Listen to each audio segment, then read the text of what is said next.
everyone, welcome to Inconvenient Truths. I'm your host, Jennifer Zeng. Did you watch Trump's inauguration speech yesterday?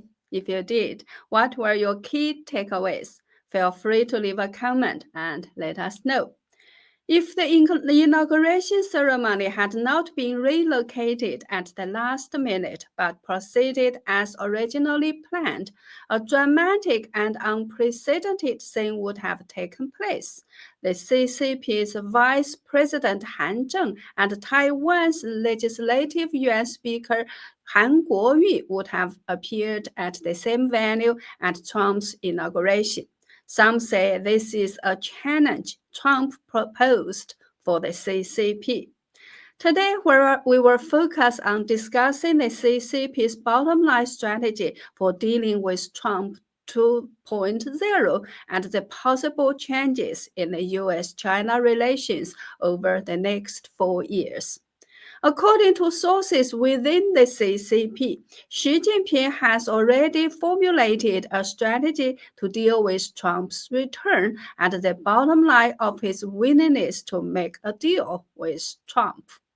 At a meeting of the CCP's Politburo in December 2024, Xi Jinping gave a speech titled "Overcoming the Challenges of the Trump Tornado with Great Struggle." In this speech, Xi Jinping pointed out that Trump has two major strategic weaknesses. First, Trump's policy to make America great again only cares about itself and not others. He treats all countries as targets for extortion and exploitation, showing extreme selfishness. His America First policy is based on damaging the interests of other countries.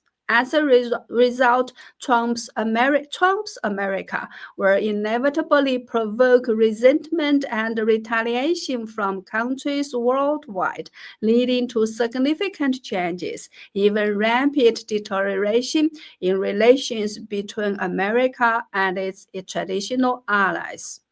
Xi Jinping believes Trump's second strategic weakness is that because Trump is eager to change America and the world according to his will, but his term is only 4 years. His ambitions are high, yet his term is relatively short. This will inevitably lead to Trump administration being hasty, impatient for success, and focused on short-term effects. This could greatly increase the likelihood of a disconnect between ideals and reality and between measures and outcomes during Trump's term.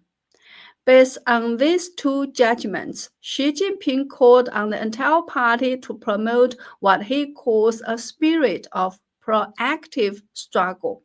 He wants to seize the opportunity presented by major shifts in the international geopolitical landscape to break apart and dissolve the existing political, military, and economic alliances centered around America, putting the U.S. in an unprecedented state of isolation since the end of World War II.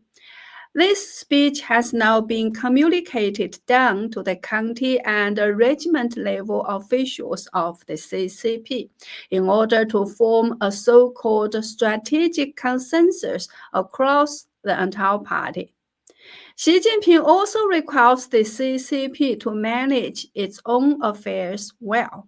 In diplomacy, the focus is on dividing and weakening the relationships between the United States and Europe, Japan, South Korea, Britain, Australia, and Middle Eastern countries. These are to be considered the top priorities of the CCP's diplomatic work. At the same time, using international organizations led by the CCP like BRICS and the Shanghai Cooperation Organization as support points efforts will be made to expand economic, trade, political, diplomatic, and military relations with countries in the global south, along with cultural exchanges. The aim is to create a situation in diplomacy where the U.S. becomes increasingly isolated while the CCP has friends everywhere. In summary, Xi Jinping's overarching strategy to deal with the Trump storm is called accumulating strength through great struggle and negotiation deals from a position of strength. The key of these deals is to resolve the Taiwan issue according to the will of the CCP. At the expanded meeting of the CCP's Politburo and the National Security Commission in December 2024, Xi Jinping mentioned that in his face-to-face talks with President Biden, he directly demanded that Biden not only state that he does not support Taiwan independence, but also explicitly state opposition to Taiwan independence and support for cross-strait reunification. Based on this, Xi Jinping pointed out that in the struggle and negotiations with Trump, the same demands should be made directly to Trump, as these are the most important points of focus for China in any deal. In the internal speeches at these two meetings, Xi Jinping made the same judgment. He believes that if the Trump administration publicly expressed opposition to Taiwan independence and support for the peaceful reunification across the strait, it would have a shocking and destabilizing effect on Taiwan's military morale and society. This, in turn, would create favorable conditions for the CCP to use overwhelming military power to swiftly take Taiwan, achieving a decisive victory in a single battle. During the two meetings mentioned above, Xi Jinping required all relevant CCP departments to follow his core content and the basic guidelines of both fighting and making deals with the Trump administration. The foreign ministry should use private but effective channels to make Trump's team clearly understand that if Trump publicly opposes Taiwanese independence and supports peaceful reunification across the Taiwan Strait, the CCP is willing to make appropriate or even significant concessions in other areas. According to insiders within the CCP, all relevant departments has already begun specific deployments based on Xi Jinping's core strategy for making deals with Trump. For example, although Cambodia has practically become a political, economic, and military colony of the CCP, fully obeying the CCP in diplomacy. In December 2024, Cambodia allowed U.S. warships and Japanese vessels to enter its ports facing the South China Sea. This is actually a signal sent by the CCP to Trump in advance. That is, if the U.S. showing sincerity in making a deal on the Taiwan issue, the CCP is willing to make corresponding concessions in the South China Sea. The above information was disclosed by Yuan Hongbin, a former professor at Peking University, in his latest program. Yuan Hongbin also revealed that at the end of December 2024, Chen Yixin, Xi Jinping's confidant and the Minister of State security made new task assignments for the comprehensive suppression of Falun Gong activities overseas. Chen Yixing recalled that while continuing to intensify legal battles and propaganda wars against Falun Gong, efforts should focus on weakening the connections between Falun Gong-run media and politicians in the U.S. They aim to effectively reduce the influence of Falun Gong media and Shenyun performances on U.S. society.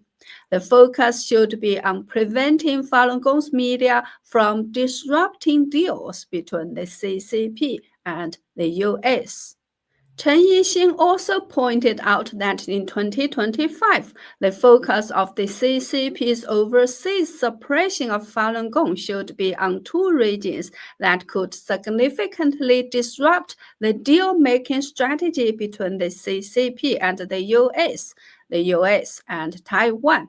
Chen believes that Falun Gong has become a force seriously disrupting the CCP's propaganda and united front work efforts towards Taiwan and will inevitably pose a major obstacle to establishing strategic deal-making between the CCP and the US after Trump takes office.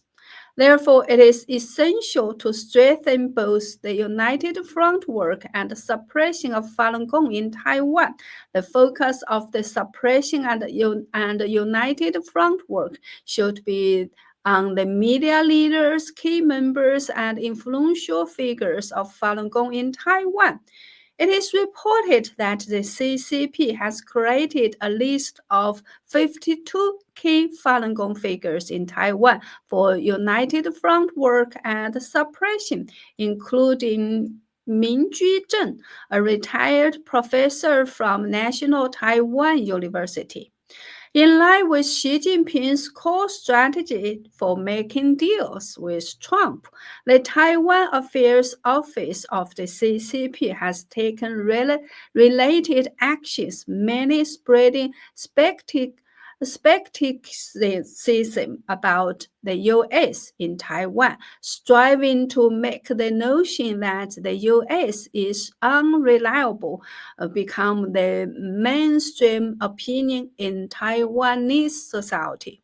Additionally, they aim to cultivate pro-CCP political parties and figures within Taiwan, particularly influencing and controlling members of the legislative yuan to create a situation favorable to the CCP. Furthermore, at the end of December 2024, the Chinese military held a training conference attended by high-ranking officers from the Eastern and Southern Theater commanders. At this meeting, Zhang Youxia, the vice chairman of the Central Military Commission, required that the Chinese military should be ready to act quickly if there are significant social disturbances in Taiwan. The military must enter combat readiness in the shortest possible time. The period before and after the 2026 local elections in Taiwan will be a time of heightened political conflict. Zhang Youxia proposed that before the 2026 elections, the Chinese military must act like thunder, always ready to fight, using any sudden large-scale social disturbances in Taiwan as a signal to launch combat operations. Once again, the above is the content disclosed by Yuan Hongbin in his latest program. From this intelligence, we can see that Xi Jinping is most obsessed with what he calls the reunification of Taiwan. He believes that if he can solve the Taiwan issue during his term, it would not only secure his lifelong leadership, but also ensure his place in history.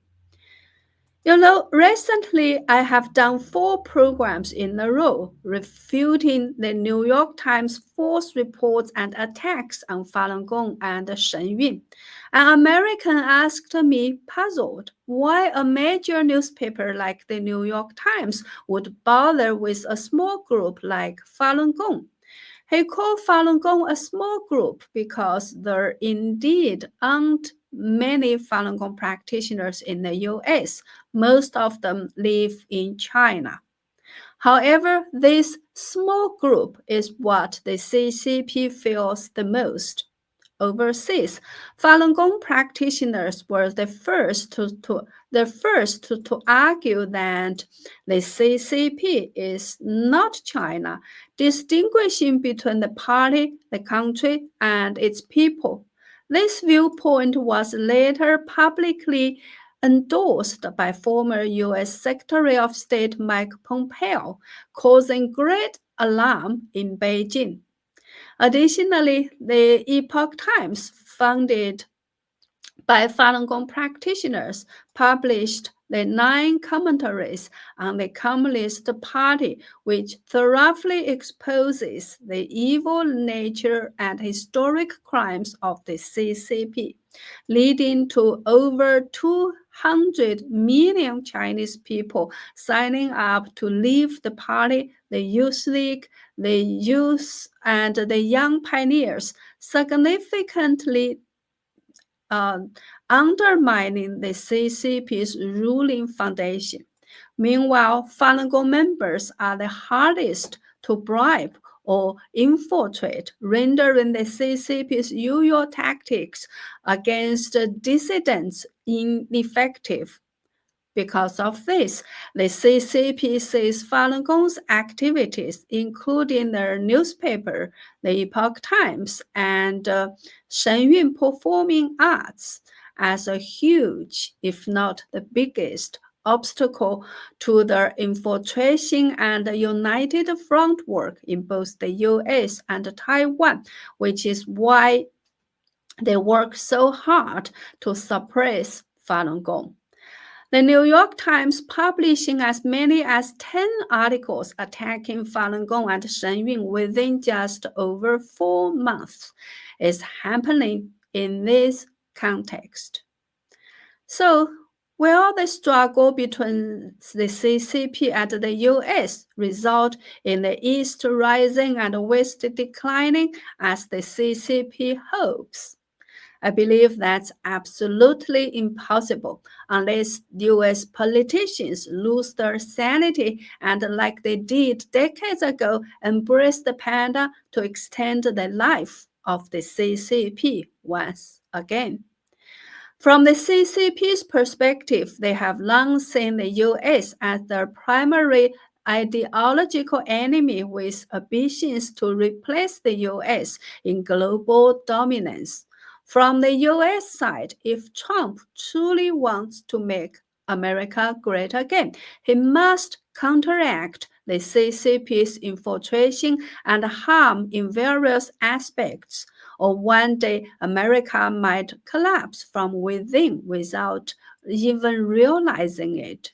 In fact, I believe history has given us an opportunity to dismantle the CCP, and I greatly hope that the US government will actively help the Chinese people break away from the CCP's tyranny rather than always being on the defensive, responding passively to the CCP's endless, unscrupulous, and unrestricted warfare.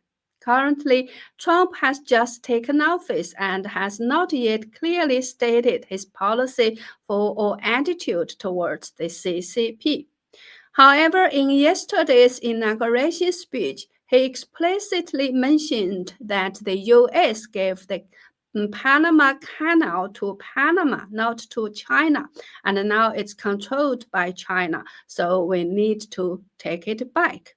When he said this, Xi Jinping's representative Vice President Han Zheng was there listening, and I imagine he felt quite embarrassed. Reports say that Trump indicated he might visit China within 100 days of taking office, but it's not yet clear if this news is true. Also, Trump has ordered a delay in implementing the TikTok ban and has not issued punitive measures against China, including imposing a 60% tariff on Chinese goods. These actions have caused much debate among overseas Chinese communities. Some believe that Trump, being essentially a businessman, might act out of business instincts to make deals with the CCP. Personally, I think Trump is someone who doesn't play by conventional norms, so I'm not willing to jump to any conclusions about him in this regard until we see more of his actions. But one thing is clear. If he wants to achieve making America great again and usher in an unprecedented golden age for the US, he cannot avoid directly addressing the CCP, which is the greatest threat to global security, to achieve his goals. Well, that's all for today. Please like and share this video and leave a comment to give me a boost. Also, since YouTube has demonetized my channel, I encourage you to either subscribe to my X account, follow me on Ganjing Road, or visit my website at jenniferzengblog.com to sign up for a membership or make a donation. Your support is vital to enable me to continue sharing the inconvenient truths. Thank you. See you next time.